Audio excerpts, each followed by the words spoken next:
नमस्कार, कल का बाजार में आप सभी का स्वागत है। मैं हूं सुमित और लगातार 8वां दिन जबकि भारतीय बाजारों में आज भी रफ्तार देखने को मिली, खरीदारी देखने को मिली, लेकिन खरीदारी की इंटेंसिटी थोड़ी कमजोर थी पिछले 7 दिन के सामने। जहां पर लोअर लेवल से तो मार्केट ने तेजी पकड़ी, 12 अंकों के आसपास की बढ़त भी रही, लेकिन फ्लैट टू पॉजिटिव टोन पे मार्केट बंद हुआ। हालांकि जो लोअर लेवल से रिकवरी थी वो काफी शानदार देखने को मिली। 17,900 के ऊपर, रादर 950 के ऊपर जाके इंडेक्स बंद हुआ। एक समय में 17,860 तक भी इंडेक्स पहुंच गया था। तो निचले स्तरों से एक बढ़िया रिकवरी इंडेक्स में आज देखने को मिली और ऑब्वियसली वीकली एक्सपायरी थी तो आज उतार चढ़ाव होना ही था। निफ्टी बैंक लास्ट आवर में बढ़िया खरीदारी के साथ डीआई पे बंद हुआ। मिड कैप, स्मॉल कैप दोनों में लोअर लेवल से एक अच्छी रिकवरी रही। हालांकि बंद फ्लैट हुए, लेकिन फिर भी लोअर लेवल से बढ़िया रिकवरी के साथ बंद होते हुए दिखाई पड़े। इंडेक्स में आज बाइंग थी रियल स्टेट में, आज बाइंग थी सेलेक्टिव आईटी के अंदर, एफएमसीजी में, जहां खरीदारी देखने को मिल रही थी। अच्छा, आज हम बातचीत करेंगे आस्था जैन से, हमारे साथ मौजूद हैं हेम सिक्योरिटीज की। उनसे हम चर्चा करेंगे मार्केट्स को लेकर, उनसे चर्चा करेंगे दर्शकों के सवालों के जवाब को लेकर। अगर आपका भी सवाल है तो आप हमारे साथ जुड़ सकते हैं। व्हाट्सएप नंबर आपकी स्क्रीन पर है 7045220000। ये हमारा व्हाट्सएप नंबर है और साथ ही साथ आस्क आवाज कैश, आस्क आवाज F&O, ये हैशटैग्स का इस्तेमाल करके भी आप इस कार्यक्रम का हिस्सा बन सकते हैं। FIDI का नंबर जो बाजार बंद होने के बाद आया और लगातार 20 दिन की खरीदारी के बाद आज FIs की तरफ से बिकवाली हुई है। 1700 करोड़ रुपए की बिकवाली FIs की तरफ से और करीब 510 करोड़ की खरीदारी DIs की तरफ से होते हुए दिखाई पड़ी है। तो थोड़ा सा आंकड़ा उल्टा जरूर है, लेकिन एक्सपायरी का दिन है तो ये नहीं कह सकते कि ये ट्रेंड बन गया है बिकवाली का। अभी आप थोड़ा वेट एंड वॉच मोड पे रहे। आस्था नमस्कार, स्वागत है कार्यक्रम में। बाजार में बाय और डिप्स की रणनीति सही बैठ रही है, हर गिरावट को बाजार खरीद रहा है और दिन के ऊपरी स्तरों के आसपास ले आकर बंद हो रहा है। तो आपका व्यू क्या कहता है, क्या लग रहा है मार्केट आपको? Good evening Sumit. देखिए, अगर निफ्टी की यहाँ पे अब बात की जाए, मेरे हिसाब से कल के सेशन में हो सकता है थोड़ा सा एक हमें डाउनफॉल देखने को मिले, पर वो मौके होंगे खरीदारी के। तो मैं तो अभी भी निफ्टी में पॉजिटिव हूँ। एटलीस्ट मुझे लगता है अगर 18,000 का एक इंपॉर्टेंट लेवल यहाँ पे क्रॉस हुआ तो 18,100 तक के लेवल्स हमें देखने को मिलेंगे। तो 18,000 क्योंकि काफी बड़ी कॉल राइटिंग भी हुई है तो एक इंपॉर्टेंट रेजिस्टेंस बन के निकल रहा है, उसके ऊपर गए तो 18,100 तक की तैयारी पूरी रहेगी। सो बाय ऑन डिप्स की स्ट्रेटेजी कल के ट्रेडिंग सेशन में अडॉप्ट करनी चाहिए। गिरावट आती है 17,900 के आसपास तो खरीदारी करने के बेहतरीन लेवल होंगे 17,750 के स्टॉप लॉस के साथ 18,000 18,100 के पॉसिबल टारगेट्स के लिए। तो 18,000 का जोन अगर पार होता है, जो निफ्टी फ्यूचर में हुआ भी है, अगर वो पार हो जाता है और उसके ऊपर सस्टेन करता है बाजार, तो शायद 18,100 18,200 के जोन आएंगे। लेकिन 18,000 में मेजर कॉल राइटिंग जोन जरूर दिखाई पड़ रही है। बात आस्था ने बिल्कुल सही कही है। अच्छा, अब बातचीत करते हैं कुछ दर्शकों से। पहले दर्शक हमारे साथ मौजूद भी हैं बातचीत करने के लिए। अतुल जी हैं लखनऊ से। अतुल जी नमस्कार, सवाल पूछिए। नमस्कार सर। नमस्कार अतुल जी। हाँ जी, सवाल पूछिए सर। मेरा सवाल है पीटीसी इंडस्ट्रीज के ऊपर। पीटीसी इंडस्ट्रीज है, पीटीसी इंडिया? नहीं सर, पीटीसी इंडस्ट्रीज। ओके, आपने किस भाव पे खरीदारी की? मैंने 1995 में खरीदा था 65 में। ओके, आज इसका रेट सर 2000 के ऊपर है। सर आपने पीटीसी दिखाया, पीटीसी हाँ, इंडस्ट्रीज। मैं आपकी बात समझ गया हूँ। ये ग्राफिक्स में आप गलत देख रहे हैं, लेकिन आपने वो लखनऊ बेस्ड कंपनी को खरीदा है जिसका डिफेंस में भी काफी एक्सपोजर। तो क्या लखनऊ में आपने इसकी फैक्ट्री के इर्द गिर्द कहीं रहते हैं आप, इसलिए आपने उसको खरीदा? नहीं सर, मैं रहता तो चौक में हूँ। अच्छा, पुराने लखनऊ में? हाँ जी, पुराने लखनऊ में। Okay okay. तो अब आप क्या, क्योंकि आपकी कॉस्ट से तो ये कहीं ज्यादा ऊपर है, बाजार के बड़े बड़े दिग्गज निवेशक भी इसके अंदर निवेशित हैं, 6% के आसपास की करते हैं। तो आप अब क्या सुनना चाह रहे हैं, आप क्या राय रखना चाह रहे हैं, आपका खुद का क्या मत है इसको लेकर? करूँ मैं, क्योंकि मैंने इसका जो देखा था कि 68% होल्डिंग जो है इनके प्रमोटर्स के पास है, 2 शेयर पर 3 शेयर, और वो इन्होंने एट पार दिया है जी। तो करीब 150 शेयर सर मेरे को मिलेंगे। और हाँ, तो मेरे को जानकारी लेनी थी सर, होल्ड करूं कि इसको निकाल दूं? Okay okay. वैसे तो ऑलरेडी आपके पास जो भी शेयर है सब फ्री के शेयर हैं, तो अगर आप इसे कुछ हिस्से से निकल भी जाएंगे तो आपकी कॉस्ट निकल जाएगी। बचे हुए शेयरों को आप छोड़ भी देंगे हमेशा के लिए तो भी कोई खास दिक्कत होगी नहीं। लेकिन हाँ, ये बात सही है कि कुछ प्रॉफिट जरूर ले लेना चाहिए। आस्था का एक्सपर्ट ओपिनियन ले लेते हैं। आस्था, पीटीसी इंडस्ट्रीज, एक कंसर्न रहता है कि इसमें वॉल्यूम बहुत थिन होते हैं, आमतौर पर 2,000-3,000 शेयरों का कामकाज रोज होता है और ये बहुत पुरानी खरीदारी है। ये कंपनी डिफेंस कारोबार के अंदर काम काज करती है, इंजीनियरिंग बिजनेस के अंदर काम काज करती है, लखनऊ बेस्ड कंपनी है, वहीं इनका हेडक्वार्टर है। बाजार के कई बड़े फंड मैनेजर इस कंपनी के अंदर निवेशित हैं। क्या करना चाहिए इन्हें? देखिए सुमित, बिल्कुल सही है, आपने यहाँ पे बताया। कंपनी बेसिकली मेरे हिसाब से लिस्ट भी 1995 में हुई थी, बहुत पुरानी कंपनी है और इनका एक्सपोर्ट में भी काफी अच्छा यहाँ पे टेक है। अब अगर मैं टेक्निकली यहाँ पे देखूँ तो जिस तरह की चार्ट की फॉर्मेशन है, एक तरह से हम इसे राउंडिंग बॉटम फॉर्मेशन बोल सकते हैं। तो मेरे हिसाब से थोड़ा यहाँ पे और तेजी अच्छी बनती हुई हमें नजर आएगी। तो मेरे हिसाब से इनको वेट करना ज्यादा बेटर रहेगा। एक स्टॉप लॉस के साथ ये पोजीशन को होल्ड करें। स्टॉप लॉस 1800 को लगाएं। किसी भी वजह से नीचे आता है, ट्रिगर होता है तो भी कोई दिक्कत नहीं है, ये सेफ ही रहेंगे। तो एक स्टॉप लॉस 1800 के स्टॉप लॉस के साथ अभी तो पोजीशंस को कैरी करें। मुझे तो अभी भी ऐसा लगता है कि ये काउंटर और भी ज्यादा अपसाइड के लिए यहाँ पे तैयारी कर रहा है। तो यहाँ पे जो हमें अपसाइड देखने को मिलेगा वो तकरीबन 2200 से 2300 का रहेगा लॉन्ग टर्म में। 1800 के स्टॉप लॉस के साथ 2300 के टारगेट के लिए लॉन्ग टर्म में बने रहने की सलाह है। चलो, तो बने रहने की राय आपको दी गई है। आप अभी तो 1800 का एक स्टॉप लॉस रखें, लेकिन ये ध्यान रखिएगा कि अगर राइट इशू के शेयर मार्केट में फ्लोट होंगे तो इक्विटी फ्लोट थोड़ा बढ़ेगा और उसके बाद शायद थोड़ा बहुत प्रेशर आ सकता है, लेकिन अदरवाइज आपकी कॉस्ट तो काफ़ी नीचे की, तो बहुत कुछ आपके लिए कंसर्न है नहीं। आगे बढ़ते हैं और अब बातचीत करते हैं हमारे अगले दर्शक से। जयेंद्र हमारे साथ मौजूद है राजकोट से बातचीत करने के लिए। जयेंद्र साहब नमस्कार। नमस्कार। क्या सवाल है आपका, पूछिए। मैंने 1800 share Indian bulls housing finance के लिए है, ओके। 92 के दाम से। ये हाल में खरीदारी है आपकी? हाँ, हाल में ही खरीदारी है। ओके। और क्या एक बार तो लॉस करके मैंने बेच दिया था। ओके, और दोबारा तो एंटर मैंने किया आपने? हाँ, दोबारा एंटर तो किया। आपका अभी नजरिया क्या है इसमें सर? मैंने कहा ये रखना चाहिए 6-8 महीने। ओके। आस्था इंडिया बुल्स हाउसिंग 92 रुपए के दाम पर खरीदारी है। 1800 शेयर हैं, पहले घाटे में निकल चुके हैं, दोबारा एंटर किया तो मुनाफा हो रहा है 40 रुपए पर शेयर का। आज भी बढ़िया मूव था फर्स्ट हाफ में। क्या करना चाहिए, इन्हें रखना चाहिए, निकल जाना चाहिए? देखिए सुमित, यहाँ पे अगर टेक्निकली देखें तो वीकली चार्ट्स तो बहुत बढ़िया फॉर्मेशन में है। इनफैक्ट ये काफी इंपॉर्टेंट मूविंग एवरेजेस के ऊपर निकलता हुआ आ रहा है। मेरे हिसाब से कल, क्योंकि वीक क्लोज होएगा, तो एक बार कल की क्लोजिंग जरूर वॉच कर ले। कल अगर ये 135 के ऊपर ही बंद होता है तो मुझे लगता है कि काफी बढ़िया पोटेंशियल है कि ये ऊपर में और बढ़िया तेज हो जाए, जिसमें इनिशियल टारगेट जो हमें देखने को मिलेंगे वो 145 और उसके बाद 160 के रहेंगे। तो कल की क्लोजिंग देखनी है, 135 के ऊपर क्लोज होता है तो चाहे तो थोड़ा और भी खरीद सकते हैं, क्योंकि स्टॉक में टेक्निकली काफी स्ट्रेंथ ये स्टॉक दिखा रहा है। 145 से 160 के पॉसिबल टारगेट के लिए, लेकिन स्टॉप लॉस के तौर पे जो लेवल यहाँ पे अच्छा वर्क करेगा वो 109 का होगा। तो 109 के स्टॉप लॉस और 160 के टारगेट के लिए होल्ड करने की सलाह है, पर कल की क्लोजिंग को एक बार जरूर क्लोजली ट्रैक करें। अच्छा, तो कल की क्लोजिंग को आप ध्यान रखें, मोमेंटम में है, अगर तेजी पकड़ता है तो ये शायद आगे भी जा सकता है, वरना आप ये भी कर सकते हैं कि अपने स्टॉप लॉसेस को ट्रेल करते रहें। जैसे जैसे तेजी मिलते रहे वैसे वैसे स्टॉप लॉस को आगे बढ़ाएं और अपने प्रॉफिट्स को आप एटलीस्ट लॉक करके चल सकते हैं। मुकेश गुप्ता जयपुर से हमारे साथ मौजूद हैं। गुप्ता साहब नमस्कार, सवाल पूछिए। नमस्कार सुमित जी। नमस्कार गुप्ता साहब, क्या सवाल है आपका? सर मेरे पास एनसीसी है 4000 शेयर 80 रुपए के रेट पर, ओके। और एनबीसीसी है 5000 शेयर 50 रुपीज की रेट पर। ये मतलब आपको ज्यादा प्यार है इस तरह के शब्दों से, एनसीसी एनबीसीसी, या कोई इंसिडेंस है? भजीन जी की जो हमारी जो है वो कहते हैं कि बहुत फास्ट चलेगा, और राकेश झुंझुनवाला जी हमारे सीए थे जी, उनकी एनसीसी में भी होल्डिंग थी जी, एनसीसी में भी थी। लेकिन सर किसी भी बड़े निवेशक के पोर्टफोलियो का छोटा हिस्सा भी तो वो हो सकता है ना, तो उस हिसाब से भी आपको जरूर रीड करना चाहिए चीज़ों को। उनका पोर्टफोलियो काफ़ी बड़ा है, उनके पोर्टफोलियो का छोटा हिस्सा होगा, आपके पोर्टफोलियो का बड़ा हिस्सा हो सकता है। खैर, आस्था एनसीसी और एनबीसीसी दोनों में इनकी पोजीशन है और दोनों में फिलहाल तो घाटा है 14 से 15 रुपए के आसपास पर शेयर का। अब ये क्या करें दोनों पोजीशंस में? देखिए, सबसे पहले मैं यहाँ एनसीसी की बात करूं तो ऑर्डर इनफ्लो काफी स्ट्रॉन्ग है इस कंपनी के साथ, और जब कंपनियों के साथ ऑर्डर इनफ्लो बहुत बढ़िया होता है, क्योंकि 44 बिलियन के आसपास का ऑर्डर इनफ्लो इनको Q1 में मिला है, तो वो एक दर्शाता है कि आगे की फ्यूचर रेवेन्यू विजिबिलिटी बहुत सॉलिड है। तो मेरे हिसाब से इनको लॉन्ग टर्म के लिए बने रहना है। यहाँ पे एक स्टॉप लॉस के तौर पे 61 का लेवल अच्छा लग रहा है, तो स्टॉप लॉस लगाएंगे 61 का, और इसमें जो टारगेट्स रखेंगे वो अभी इनिशियल लेवल पे तो 72 से 75 के रहेंगे, तो मैं होल्ड करने की सलाह दे रही हूँ एनसीसी में।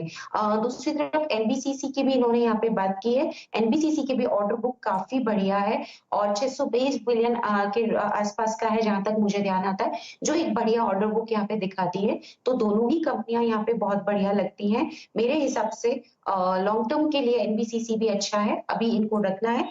इनिशियल टारगेट्स तो 37 से 42 के रहेंगे, लेकिन आगे और तेजी आ सकती है। स्टॉप लॉस के तौर पे जो लेवल यहाँ पे ये मेंटेन कर सकते हैं वो 30 का है। तो दोनों ही काउंटर को लॉन्ग टर्म के लिए होल्ड करना है और स्टॉप लॉसेस के साथ बने रहना है। दोनों शेयरों में आपको बने रहना है स्टॉप लॉसेस के साथ, और लंबी अवधि के लिए आप दोनों को रख सकते हैं। रवि प्रकाश हमारे साथ मौजूद है पटना से बातचीत करने के लिए। रवि साहब नमस्कार, सवाल पूछिए।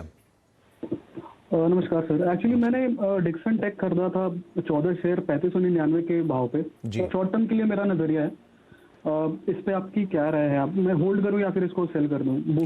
प्रॉफिट बुक कर लूं इसका? आस्था 500 रुपए करीब का इन्हें मुनाफा है पर शेयर में, और 14 शेयर इनके पास हैं। छोटी अवधि का नजरिया है, तो मुनाफा लेकर निकल जाए या बने रहे? पार्शियल प्रॉफिट बुक कर सकते हैं, क्योंकि देखिए आज जो आईपीओ क्लोज हुआ था उसी तरह के कामकाज क्या एक कंपनी है, तो जब इस तरह के आईपीओ आते हैं तो जो पेयर सेट है उनमें भी एक तेजी आती है, तो वो भी एक डिक्सन के लिए यहाँ पे एक तेजी का एक कारण हो सकता है। चार्ट्स तो यहाँ पे लेकिन फिर भी अभी तेजी ही दिखा रहे हैं। अगर ये रिस्क नहीं ले सकते, शॉर्ट टर्म व्यू रख सकते हैं, तो भी पार्शियली प्रॉफिट बुक करें, पूरा प्रॉफिट बुक करने की जरूरत नहीं है। और जो रिमेनिंग पोजीशन को भी होल्ड करेंगे वो तकरीबन स्टॉप लॉस रखेंगे 3690 के आसपास का। थोड़ा सा मैं डीप दे रही हूँ स्टॉप लॉस, लेकिन इनकी कॉस्ट प्राइस से तो फिर भी ज्यादा है। और लॉन्ग टर्म के जो टारगेट्स मुझे यहाँ पे चार्ट्स पे देखने को मिल रहे हैं वो तकरीबन यहाँ पे 4400 तक के भी हैं। तो पार्शियल प्रॉफिट चाहे तो बुक कर ले, पार्शियल को होल्ड करें 3600 के स्टॉप लॉस के साथ 4400 के टारगेट्स के।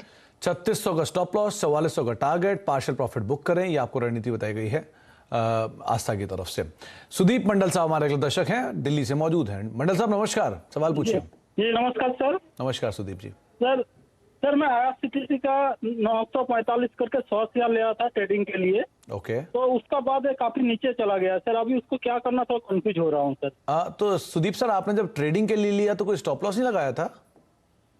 नहीं सर, स्टॉप लॉस तो नहीं लगाया था कि अचानक गिर गया सर। ओके, लेकिन वहां से तो ये काफी गिर गया सर। 700 रुपए आ गया, 250 रुपए पर शेयर नीचे है, तब भी आपने स्टॉप लॉस नहीं फॉलो किया?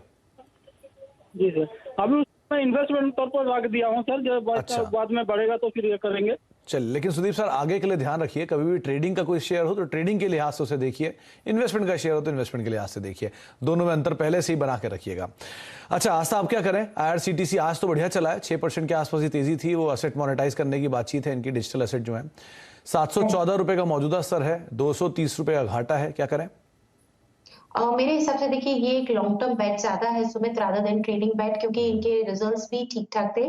थोड़ा सा जो इंटरनेट टिकट के जो मार्जिन है वहां पे थोड़ा सा एक डिप आया है, जिसकी वजह से ये जो बोल रहे हैं स्टॉक गिरा भी था, तो वो शायद एक कारण हो सकता है। लेकिन मुझे लगता है कि केटरिंग रेवेन्यू सॉलिड है, तो लॉन्ग टर्म के लिए तो ये अभी भी अच्छा लग रहा है। और चार्ट्स में भी पोजीशन बहुत बढ़िया बन रही है।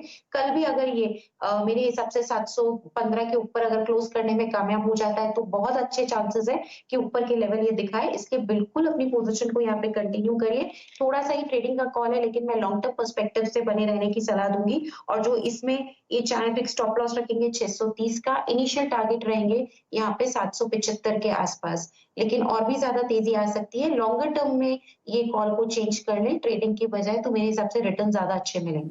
अच्छा, तो आप ट्रेडिंग मत करें और होल्ड करें जो आप कर रहे हैं ऑलरेडी, और बने रहें लंबी अवधि के लिए, ये आस्था की तरफ से राय है। सत्यवीर सिंह साहब मौजूद है हमारे साथ आप बातचीत करने के लिए गुड़गांव से। सिंह साहब नमस्कार, सवाल पूछिए। नमस्कार जी सर। एक्चुअली मैं जनरली लॉन्ग टर्म इन्वेस्टमेंट करता हूँ, ओके।